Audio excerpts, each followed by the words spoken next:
terdapat 3.442 kasus kekerasan seksual pada wanita. Yaitu topik ini terkait dengan keterwakilan dan kesejahteraan perempuan. Menekankan perumusan yang inklusif Ini karena memungkinkan kami untuk memahami fenomena sosial secara mendalam. Dua legislator perempuan dari Jawa Timur yang ada di DPR RI, yaitu Ibu Ina Amania, fraksi 7 PDIP Jatim 7, dan Ibu Dr. Anda Haji Anisya Syakur.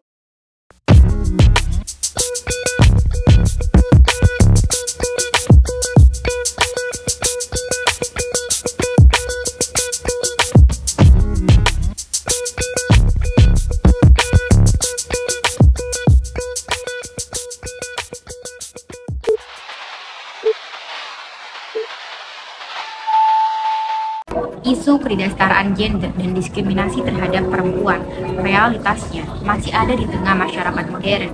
Di dunia kerja misalnya, sebagian besar perempuan tidak mendapatkan gaji yang setara dengan laki-laki, tidak memperoleh promosi jabatan strategis, diperlakukan secara semena-mena, bahkan beberapa mengalami pelecehan seksual. Berdasarkan data dari Komnas Perempuan tahun 2023, terdapat 3.442 kasus kekerasan seksual pada wanita.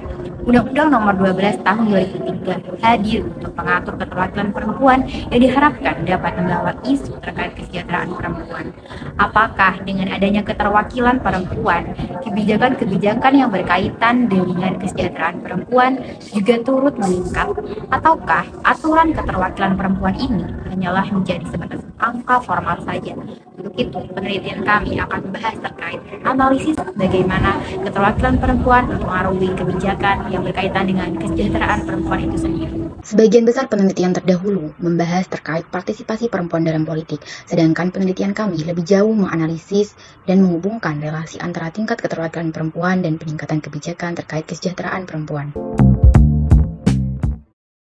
Alasan kami memilih topik penelitian ini, yaitu topik ini terkait dengan keterwakilan dan kesejahteraan perempuan yang penting karena berkaitan dengan poin SDGs, tujuan untuk mewujudkan kesejahteraan gender bagi semua lapisan masyarakat menurut BPS tahun 2022. Nah, isu terkait kesejahteraan gender ini masih menjadi masalah yang memprihatinkan di tengah masyarakat Indonesia ini. Apalagi masyarakat Indonesia ini terus mengalami yang namanya modernisasi pembangunan. Nah, kami memilih topik ini karena melihat adanya urgensi yang harus diselesaikan, penyelesaian masalah soal diskriminasi dan ketidaksetaraan pada perempuan sebagai masalah sosial yang memang perlu untuk diselesaikan saat ini. Kesejahteraan adalah kunci untuk mencapai pembangunan berkelanjutan dan pembangunan yang berorientasi pada kemakmuran yang dapat dinikmati oleh semua lapisan masyarakat. Isu gender juga menjadi goals dari pembangunan Indonesia Emas. Tujuan dari penelitian kami adalah untuk meninjau sejauh mana para wakil rakyat perempuan itu mewakili kesejahteraan perempuan dalam membuat kebijakan yang terkait dengan kesejahteraan perempuan. Tujuan selanjutnya adalah untuk memperkaya literatur atau penelitian dan melanjutkan literatur atau penelitian soal partisipasi politik perempuan sebelumnya. Dan tujuan terakhir yaitu adalah untuk memprediksi bagaimana sih posisi perempuan di masa depan. Penelitian ini menggunakan dua pendekatan teori, yaitu feminisme multikultural dan representasi politik. Feminisme multikultural adalah cabang dari feminisme yang menekankan pentingnya memahami pengalaman dan kebutuhan perempuan yang dipengaruhi oleh berbagai aspek kehidupan seperti suku, agama, ras, dan kelas, yang menciptakan pengalaman yang beragam dalam pembentukan kebijakan. Menekankan perumusan yang inklusif sehingga semua suara perempuan dapat diwakili dengan adil dan baik. Representasi politik menyoroti pentingnya partisipasi perempuan dalam lembaga politik agar kepentingan mereka terwakili dengan baik dalam pembuatan kebijakan. Lebih lanjut, teori ini membahas kendala yang dihadapi untuk menghadapi representasi yang baik, seperti diskriminasi dan budaya patriarki yang mengakar. Representasi yang setara dibutuhkan untuk menciptakan partisipasi yang aktif untuk semua kelompok masyarakat. Mengintegrasikan teori feminisme multikultural dan teori representasi politik membuat kita mendapat pemahaman lebih mendalam mengenai representasi untuk membuat kebijakan mengatasi bentuk marginalisasi yang dialami perempuan, serta menyoroti pentingnya kehadiran dan pengaruh mereka dalam pengambilan keputusan. Dengan begitu, diharapkan menciptakan kebijakan yang inklusif, adil, dan lebih responsif terhadap kebutuhan khusus kelompok perempuan dan dapat mempromosikan kesetaraan dan partisipasi aktif dalam kehidupan berpolitik. Penelitian kami menggunakan pendekatan kualitatif dalam mengeksplorasi keterwakilan perempuan terhadap kebijakan yang dikeluarkan terkait kesejahteraan perempuan. Kami memilih pendekatan ini karena memungkinkan kami untuk memahami fenomena sosial secara mendalam melalui perspektif dan pengalaman perempuan yang terlibat dalam legislatif. Paradigma yang kami gunakan adalah paradigma interpretatif. Kami memilih paradigma ini didasarkan atas 3 hal. Yang pertama, kami dapat memahami dan mengeksplorasi seluruh informasi yang telah disampaikan oleh informan melalui wawancara secara mendalam. Yang kedua, kami dapat lebih mudah untuk mengkontekstualisasi dalam permasalahan yang terkait dengan kebijakan kesejahteraan perempuan.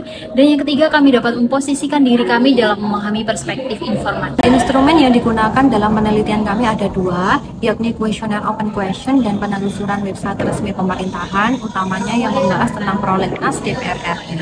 Alasan dari penggunaan kuesioner open question supaya data yang kami dapatkan ini lebih bervariasi dan bisa mendapatkan data-data lain yang kemungkinan kami lewatkan. Selain itu, dengan kuesioner open question kami bisa membebaskan informan untuk menjawab dengan sekomprehensif mungkin sehingga data yang kami dapatkan ini lebih kaya. Selanjutnya, website resmi pemerintahan, utamanya website prolegnas DPR RI, kami gunakan untuk menelusuri peningkatan atau justru penurunan pada jumlah kebijakan terkait kesejahteraan perempuan dari setiap periode. Jenis data yang kami gunakan ada 2, yaitu data primer dan data sekunder. Untuk mendapatkan data primer, kami akan mewawancarai 2 legislator perempuan dari Jawa Timur yang ada di DPR RI, yaitu Ibu Ina Amania, fraksi 7 PDIP Jatim 7, dan Ibu Dr. Anda Haji Anisya Syakur, MAG, fraksi PKB Jatim 2. Alasan kami menggunakan 2 informan sebagai data primer yaitu keterjangkauan DPR perempuan dalam melingkup Jatim untuk mewakili suara dalam rapat pusat pembuatan kebijakan terkait kesejahteraan perempuan. Kedua, hanya mereka perwakilan perempuan dari Jawa Timur dan mereka membidangi komisi yang berfokus pada pemberdayaan perempuan dan perlindungan anak di Komisi 8 DPR RI. Terakhir yaitu Jawa Timur masih berada pada tingkat tertinggi terkait kasus-kasus yang menyangkut perempuan seperti dispensasi menikah. Yang kedua, data sekunder dari website resmi pemerintahan, utamanya website prolegnas DPR RI, dengan alasan penelusuran jumlah kebijakan yang valid itu hanya akan bisa didapatkan dari sumber website yang valid pula.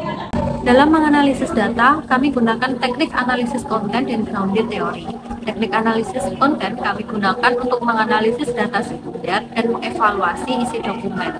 Grounded teori kami gunakan untuk menganalisis data primer untuk menghasilkan teori baru, sebab penelitian kami termasuk pada penelitian yang baru. Alur penelitian kami akan kami awali dengan membuat perencanaan penelitian, pengumpulan data, analisis data, validasi data, dan menggunakan triangulasi data. Selanjutnya, laporan penelitian, dan yang terakhir adalah evaluasi penelitian. Dalam penyajian data pada penelitian kami ada 2, yaitu narasi, menggambarkan informasi data secara rinci dan runtut, dan 2, menggunakan bagan untuk melakukan track tahun sehingga mengetahui peningkatan kebijakan terkait kesejahteraan perempuan yang ada.